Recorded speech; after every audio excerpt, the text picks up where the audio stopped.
It is reported that 49% of Canadians this Christmas will blow their Christmas budget. Yet, the other 55% of Canadians are actually worried about their financial health and plan to spend less this Christmas. So why the disconnect?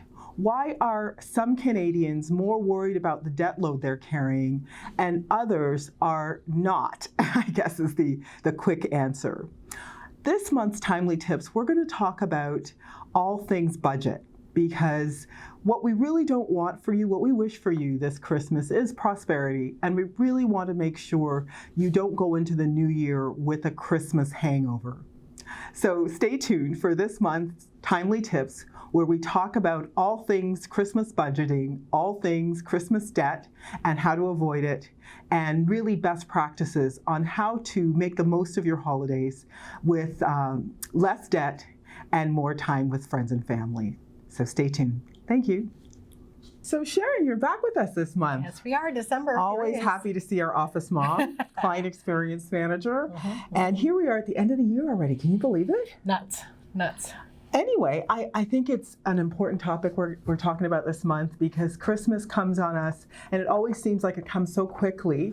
And, you know, there's a lot of men that are often in the stores on December 24th. But always. You know, the truth is, it's not just men who know they need to get presents for their wives that buy things last minute. There's lots of people who don't budget for the holidays. That's right. And, you know, I know you talk to people coming into the practice who are carrying quite a bit of debt. And we were having a conversation a little earlier where we were talking about, you know, where's the nature of that debt coming from? Right. And you said, you know, you've never asked the question specifically. I haven't, no. But, you know, the truth is a lot of debt happens because of unplanned expenses. Guilty as charged. So, you know, I wanted to talk a few things. One, because you have older kids, we're going to talk to the busy bee a little bit later about what it's like to have younger kids and how you deal with the amount of gifts to buy. How do you plan for the expenses that come at Christmas time? Do you go into debt? Do you use credit cards? What are some of your best practices? And we can, you know, just talk about best practices in general. I started this video talking about the fact that, you know, Canadians, there's kind of two schools of thought out there. One who are worried about the amount of debt we're carrying. And you should know, and our community should know, for every dollar that we earn, we have about $1.77 of debt. Wow. That we're carrying. And, you know, here That's we are, huge. It's huge. And here we are in a time of a lot of job uncertainty. So we're in a, you know, income insecurity because job uncertainty, you know, so I could see why there's a camp of people who, in particular women, who are worried about debt. But then there's another camp who want to bury their head in the sand. Just keep going. Just, you know, let's spend and deal with it later. And later might be January when the credit card debt comes in. So just wanted to get a sense of, you know, what you do with older kids that you have, buying gifts, how many gifts, how do you kind of determine all that? If you actually go into debt to buy gifts, you can tell us. This is a private conversation with us in the community. You can tell us, you know, I'm totally happy to be your confidant, as I am with a lot of people, just us. Just pretend it's just us talking, us girls talking. We've learned a lot over the years. Our kids are in their 20s. So initially, the first decade, I'd say, we were always in debt because we would buy our gifts, we get a list, we figure it all out, and then you're in the store and impulse takes over. And the tree would be half seen because the gifts are going up the tree. As we got the kids older, it's more strategic, you know, buying bigger gifts, but they're more concise. I was going to say, because I know there's a huge trend with electronic gifts, right? Right. So, and those are big ticket items. So first of all, how many gifts do you normally get your children? Now, 2 or 3, but they're more specific. But they're more specific. I see. And do you have a budget for how much you spend? Okay. No, but the difference we've made now in the years as they get older, we're buying them. First, we started buying them from Sears online, so we don't go into the impulse shopping. That's a fantastic idea. So, Way done. So go shop online. Yep, shop online. With a list. With a list. All right. And then we just go pick them up and we're ready to go. Now we're even going more strategic than that. Amazon. Okay. They deliver. Okay, so that's the awesome. boxes come in and it's all good. So no Christmas shopping. No, so we're not impulse shopping. No parking, none of that. And even now we've moved to the next level where we have so many material things in the house. The kids go, I don't know what to buy. You have everything. And it's like, true, we don't need for anything. So we are now saying we'd rather have a memory. Yeah. And we don't need all the gifts. And they're good with it. Well, you know, it's interesting. I was reading some really cool articles talking about, you know, the number of gifts people buy and then having that not just debt hangover, but stuff hangover. Right. You know, because sometimes, you know, you'll get the gifts and then they're long forgotten. Yep. But then the memories, the experiences are something that last forever. And as our kids are getting older, they're going to have their own lives soon. So we're trying to keep that family connection of doing things together. And it allows us to give a little bit back to somebody else. Usually we'll invite somebody to have Christmas with us. So somebody who's alone at Christmas, we will say, hey, join us for a dinner, and you know, we'll all be a part of something. And a give back. Yeah. Which is awesome. Yeah. So what I'm hearing from this, and I think this is really great feedback, this is some of the things I've read that are best practices, is, you know, really trying to zero in on the expenses that you're planning on putting aside. So maybe that's something you're still working on. And it's a struggle for a lot of families, especially because there's so much emotion associated. So keep your emotions in check. And one of the ways you clearly have done that is by going online, because a lot of impulse buys happen in stores. So go online, make a list, check it twice. So make a list of the things you're going to get your kids, and perhaps shop online so that you can be a little bit more ruthless on getting exactly what's on your list instead of something else. That. And the other thing is I have a nephew out west, and I've gotten even smarter on my own side. Instead of shipping something, which is always last minute, so it costs me double. Yeah, so last minute is the worst. That's and across the country. That's one of the ways to spend a lot is last minute. What I've done instead is I know what he wants. I buy it on Amazon. I send it to my sister. She wraps it, and it's already there. Fantastic. So I love all the things you're saying, Sharon. Also, the fact that you tell me that you're trying to get your kids a little bit more attuned to experiences. So you guys are doing things as a family, spending time other than just money. Obviously, you're spending money if you're doing an experience trip, but it's a different kind of spend. Exactly. Time together versus money and debt hangover. And then the last thing, just that sort of, it's Christmas, and in the spirit of giving back to your own community. I think that's a great message this time of the year to share with the community. So thank you so much for sharing, and definitely have a wonderful holiday. Looking forward to it. We will see you in the new year, obviously. Thanks again.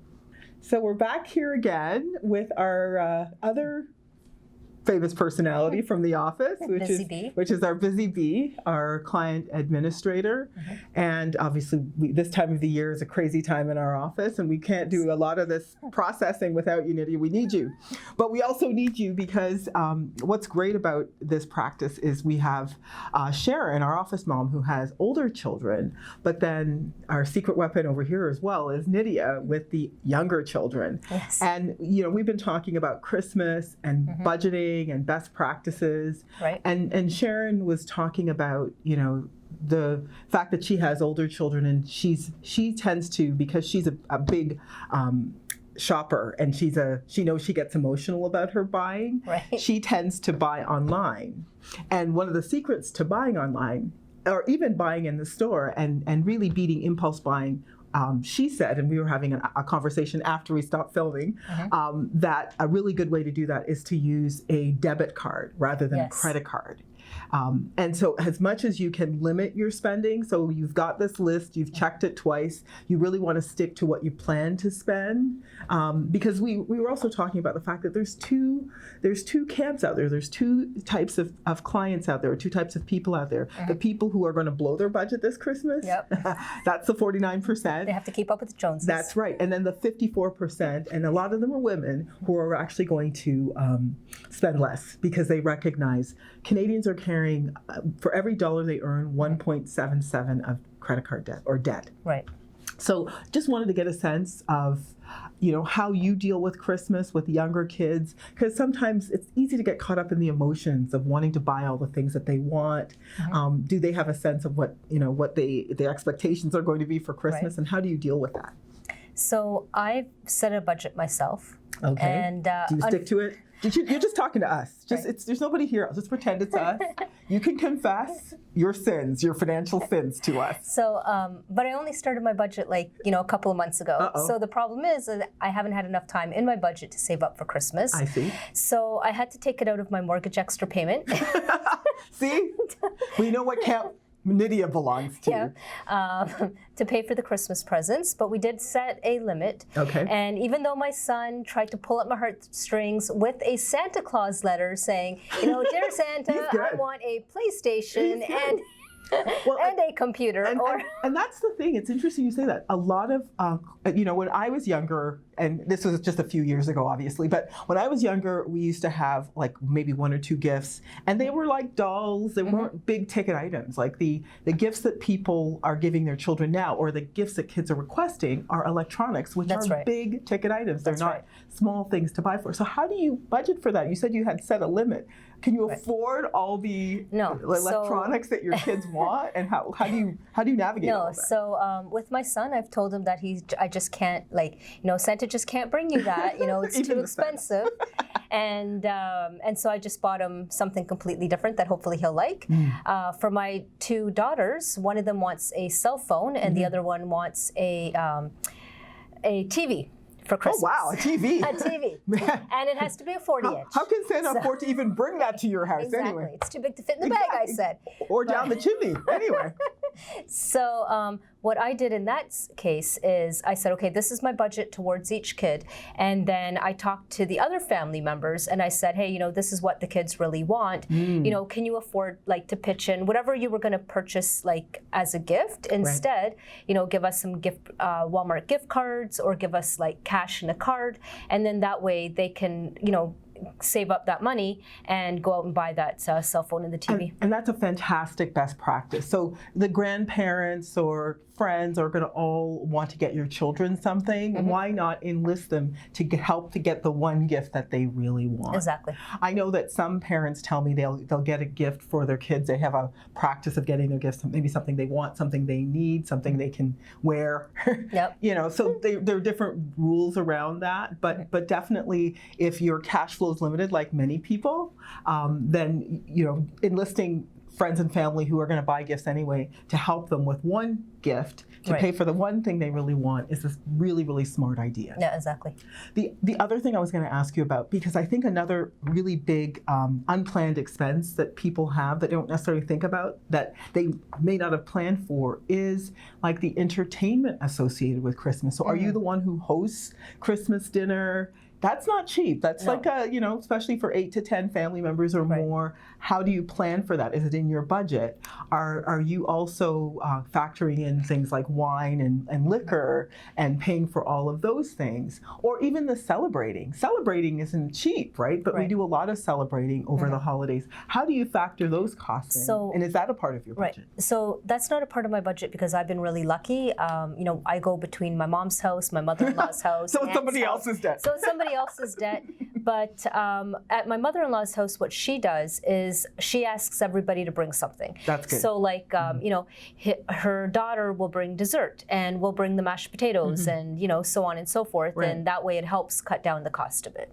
Excellent, excellent. And I think that's a great thing. Get other members of the family to pitch in for sure. But either way, that particular unplanned expense is something you really want to consider when you're thinking about your expenses and you're putting your budget together. Yep. People tend to know what their hard costs are in their expenses, but they tend to gloss over those soft costs. And the soft costs are, things like, what you spend on restaurants, going out to eat, what you spend on, your leisure activities, and then big holidays, Thanksgiving. So if you're someone who in your family, you're hosting events, even when you get people to help you, it still starts to add up. That's right. And typically when I do financial plans and I do budgets for people, that's the things that they really struggle capturing.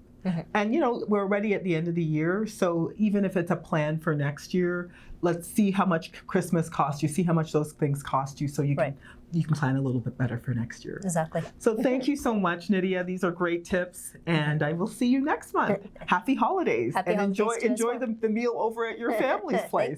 Thank you. So long before Christmas is over, and Christmas is a beautiful holiday to celebrate with friends and family. But long before Christmas is over, we really want to celebrate the spirit of the holiday. And the spirit of the holiday is about spending time with friends and family, not necessarily spending money and having a debt hangover in January. Who wants to start the year off in debt? In fact, especially when you consider how long it might take you to actually pay off that double-digit credit card debt. I would really recommend that we pay attention to our spending over the holidays. It might be too late to do anything about it because we're only a couple weeks away from Christmas, but this is a great time of the year to make a plan for 2020. So think about having a Christmas budget, planning what you're going to spend on all of your discretionary expenses. That would include limiting, what you want to spend for gifts, enlisting friends and family to help you with the gifts for your loved ones, your little ones at home. Looking at not putting it on a credit card, but maybe putting your expenses that have to do with gifts on a debit card. The other thing I really like is a gift card. You can always use gift cards, and for stores you like to shop at, you can always use gift cards to make those purchases.